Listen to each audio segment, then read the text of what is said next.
Why does everyone act like being single is such a problem?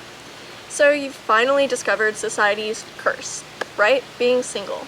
But what if we told you that it's actually an opportunity? Hey babes, I'm Madeline. and I'm Deja. And welcome back to the Elegance Exchange.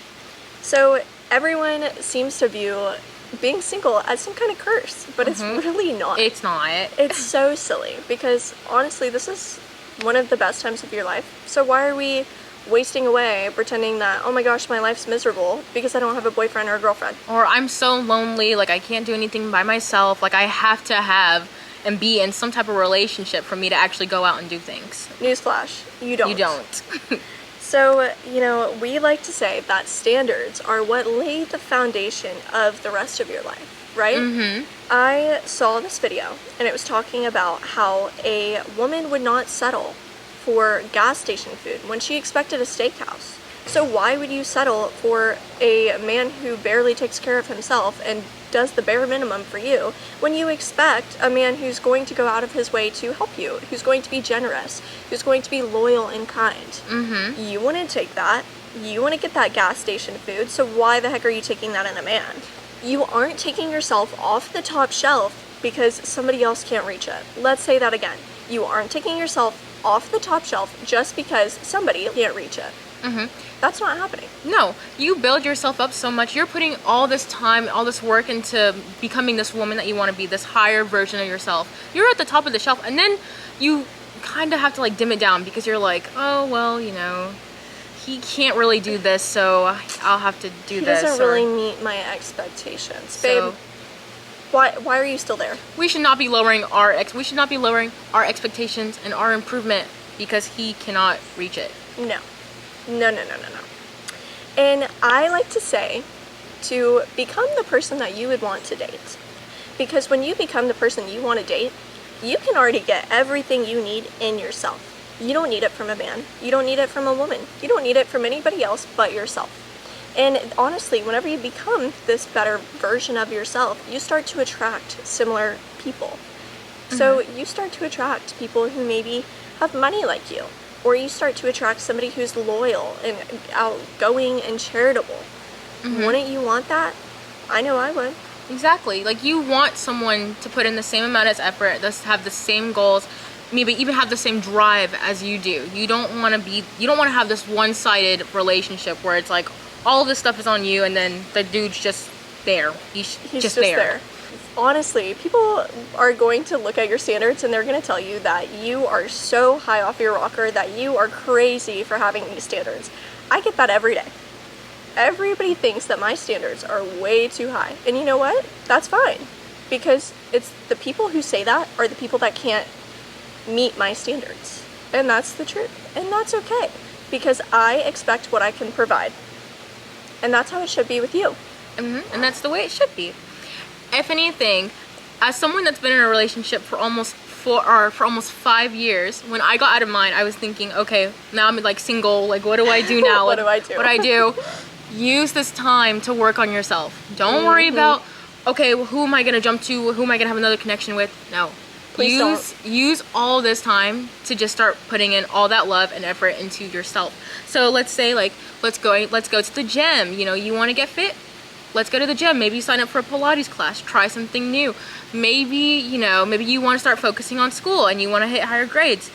Work on those grades. This should not be, you getting out of a relationship should not be like, oh my gosh. No, exactly. Like, oh my god, I need to hurry and find someone else. I need to rebound it real quick. No.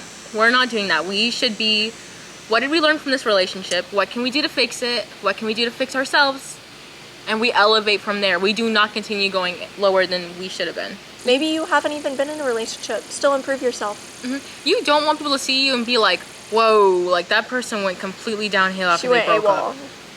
No, we're better than that. We can't be doing this, guys. We need to be stepping it up. We need to be elevating it up a little bit. Right. Honestly, take yourself on solo dates. This is something that we also preach so much. Go to a little cooking class by yourself. Right? If maybe you want to try pottery, do a cute little pottery class. Like, there's so much stuff you can do.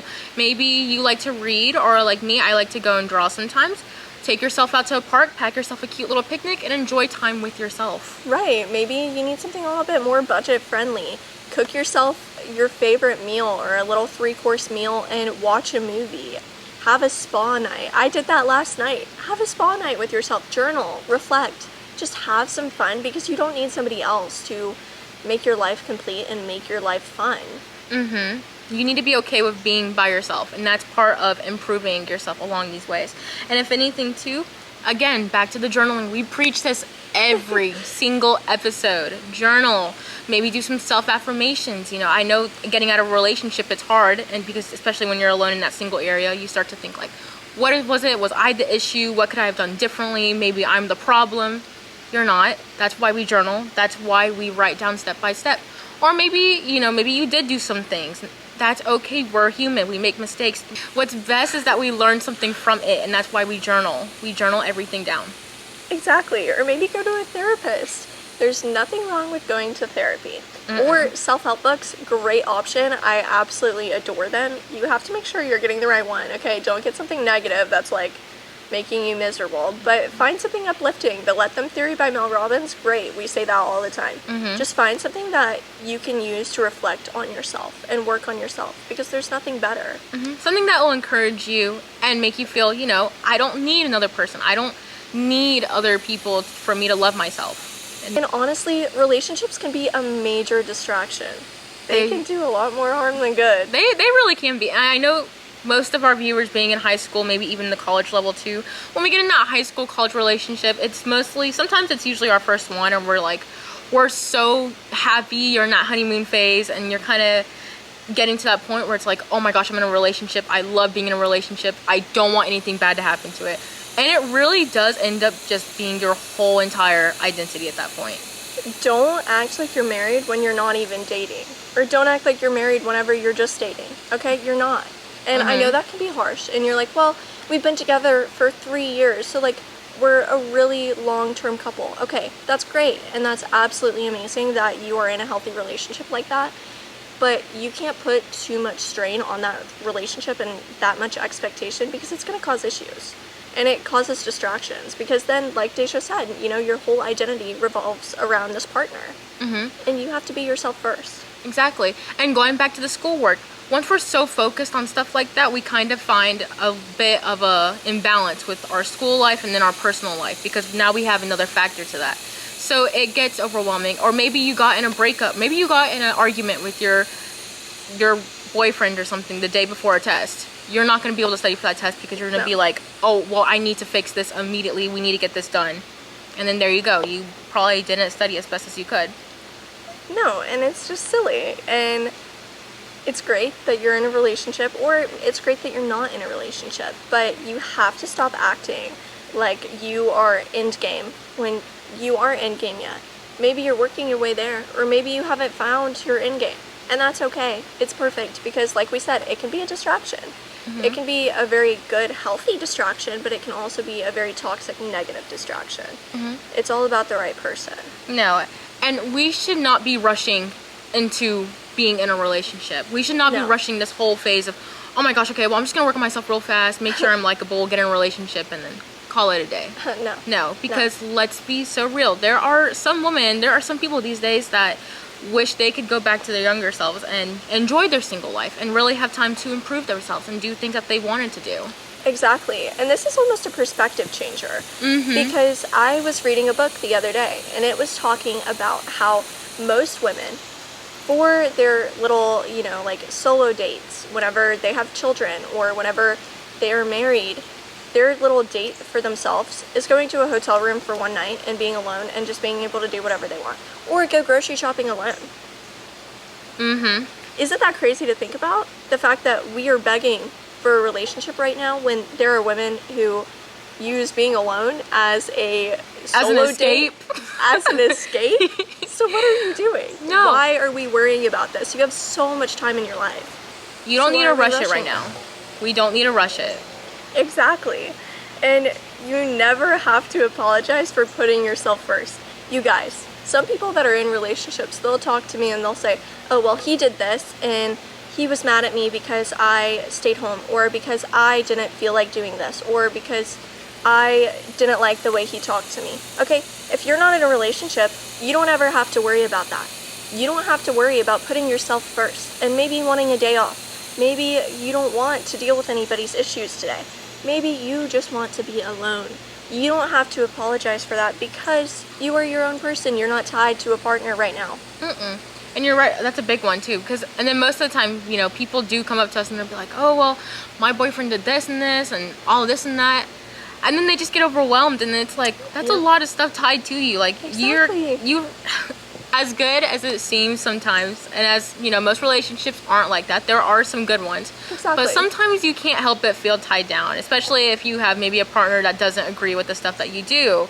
For instance, like, they don't like you going out certain times, or they don't like you being with certain people, you know. Right.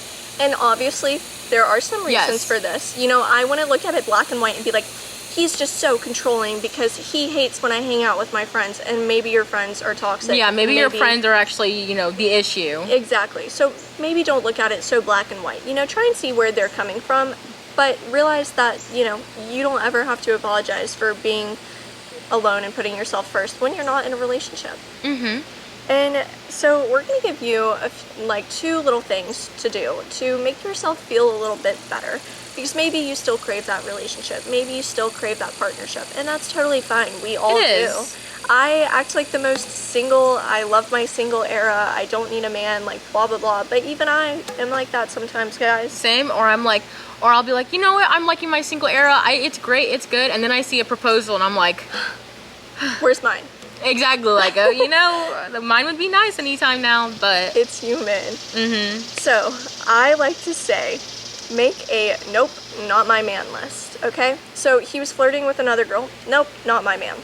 He didn't open the door for me. Nope, not my man. He was disrespectful and making fun of this other person. Not my man. He didn't tip at a restaurant. Nope, not my man. Like, there are things that you need to realize, like, what are some things that you'd want your future person to maybe act the way he, you know, the way he treats other people. You need to figure that out and then constantly kind of look at that and be like, does this align with what I actually want, or am I just blinded by love? You don't want to be blinded by love, guys. That's the worst thing you could possibly do. Or am I just trying to jump into a new relationship just because I want to fill this empty hole of I need to be in a relationship? Right. And speaking of filling an empty hole, if you are feeling empty and you really need to have that affirmation that, like, your love is coming to you, okay, write letters to your future partner, okay? That's what I do. I write letters to whoever I'm going to marry, and then I'll give them to them on my wedding day, okay? Right? That easy. And that fills the void of, like, oh, I feel so lonely, I feel so single, I feel like there's nobody who's ever gonna love me. Okay, no. Because then you're writing, maybe you write, like, how much you can't wait to meet them. Or maybe you write about a little proposal that you saw today and you thought it was so cute and how you hope that your love is like that. It just fills that void and it makes you feel like, oh yeah, my partner is out there. No, I think it's very sweet, and honestly, it'll make up for it in the long run too. Right, but remember to cherish this time alone, and just because you want a relationship, it doesn't mean that you need to be in one. The biggest relationship you have isn't with someone else, it's with yourself. It's with yourself. So with that being said, that is all we have for today's episode, and we are on a bunch of different social media platforms. We're on YouTube, Spotify, Instagram. Oh, hold on. Hold on. Instagram Threads. Yes. And we will have all of those linked down below, along with another video that's similar to this. And our season 3, whatever, is right here, our playlist. And then another video that YouTube thinks is perfect for you is right there. And we also have the subscribe button, so make sure to subscribe and like this video. All right, we love you, babes. Bye.